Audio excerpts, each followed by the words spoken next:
Hello YouTube, this is Bossatron Audio speaking, and today in this video, before I go into anything regarding the gameplay or the commentary, I want to give a massive thank you to all of you subscribers, all of you wonderful subscribers on the WeDOP clan slash channel. I mean, the amount of support that you guys showed on my last couple of videos on the WeDOP is absolutely phenomenal, and I really want to say to all of you how much I appreciate it.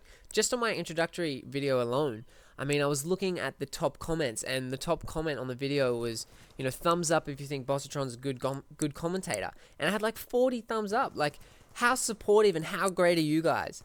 I mean, honestly, it sort of sheds a bit of light, and it's a little bit of contrast in comparison to some other clans and some of the attitudes that some subscriber bases of some other clans used to have. But more to the point, you guys are absolutely awesome. You guys are honestly one of the best subscriber bases that I've seen on a YouTube channel. The like to dislike ratio is absolutely incredible, and I cannot express enough how happy it made me feel to see such a positive response from all of you guys on the WeDOP channel videos of mine. Alright, so basically what you guys are watching in this video is a solo double nuclear with 30 unstoppables. The thing with the 30 unstoppables though is that they are spread out over the 2 nuclear streaks. I actually got a 48 gun streak and a 42 gun streak, which was really annoying because I should have just tried to kill myself right off the beginning and tried to go for the triple nuclear, because statistically I could have gotten it. Either that or I should have just not stuffed up on my streak. It was really quite annoying actually at the time, because I died on a 48 gun streak and I was left in this situation like, okay, well, I haven't got a really good gun streak. I've got a pretty half-assed gun streak, and I'm also left with no time for the triple nuclear. So that was a little bit frustrating, and I was a little bit annoyed at myself in that behalf. But anyway, I still end up going 102 to 3, which I'm really quite proud of. It's quite a good score considering it's with non-lethals, and there's no equipment. So hopefully you guys enjoy this gameplay. So what I was going to talk about over this video was going to be your favorite video game of all time, and the most nostalgic, most memorable video games of yours of all time. Now, for me personally, there's a few that have just so stand out. I remember back in, I think it was something like 10 to 15 years ago, I had the original Game Boy Color, and I had this like special signature Pikachu thing over the top of it. It was like this specially designed Pikachu Game Boy Color, and I was the happiest kid in existence at the time. Basically, I just absolutely smashed Pokemon Yellow. I think I had something like 3 to 4 to 500 hours on that thing. And I was young. I was like 7 or 8 at that time. That's a pretty big deal. That's a fairly large amount of time to be spending on a little Game Boy. And I remember back on that game, at the time, I borrowed like Pokemon Blue and Pokemon Red from a bunch of my friends, and I would level them all up and go through all these things, because you needed to have friends who had also played Pokemon Blue or also played Pokemon Red in order to get every single Pokemon. And I remember the moment when I actually managed to get every single Pokemon.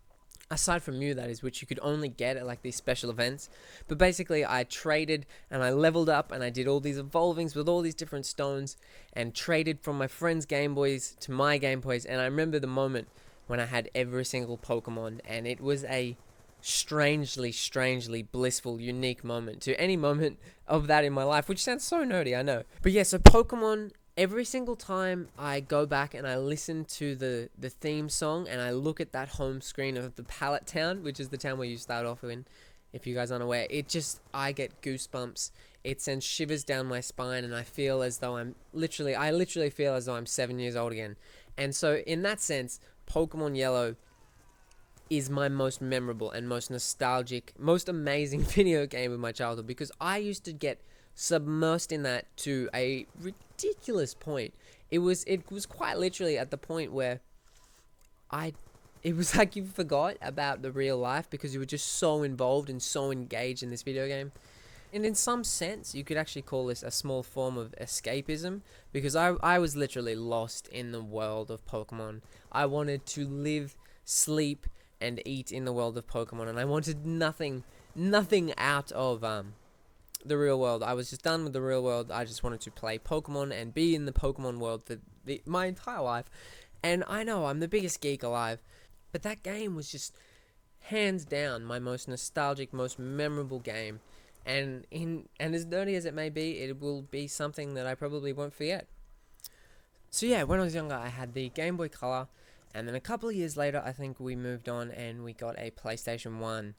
And back back in the day, that was some pretty flash equipment, the PlayStation 1. And I remember we had the original Crash Bandicoot, and that game was killer. That game was so much fun. The puzzles and things like that. I didn't get quite as lost in it the same way that I did get lost in the Pokemon, because I was a fair bit older and I was a fair bit more mature.